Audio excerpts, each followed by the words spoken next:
À la campagne, j'ai établi un peu mon quartier général. En fait, bon, comme je suis très attaché à la terre, je me dis que ce soit à Madagascar, en France ou en Amérique latine, la terre, c'est toujours la terre, c'est elle qui nous nourrit, quoi.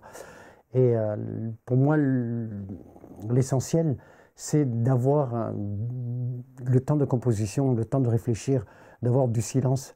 Parce que bon, si je m'en vais en ville aussi pour récupérer quelques histoires, bon, voir ce qui se passe, ce qui se trame en ville, et puis revenir à la campagne et prendre un bout de papier, un crayon et puis écrire. Mais c'est vrai qu'à la campagne, c'est plus, bon, comme je disais, c'est une histoire de composition. Après, je m'en vais en ville, bon, j'ai mon collègue qui est de l'autre côté de la frontière, en Guipuscoa, province basque, avec qui je travaille, et bon, depuis cinq albums maintenant.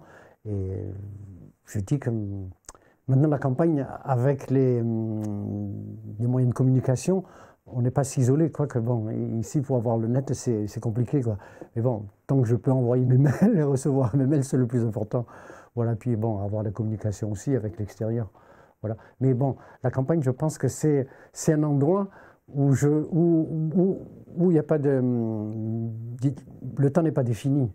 Ça m'arrive d'être toujours à côté de la guitare, bon, à des heures pas possibles, parce que bon, il y a une idée qui sort, et puis bon, moi j'aime toujours mettre aller jusqu'au bout, quoi, de mes idées. Bon, il y a des fois, je les perds un peu en route aussi, mais c'est normal, ça se bouscule trop dans la tête, oui.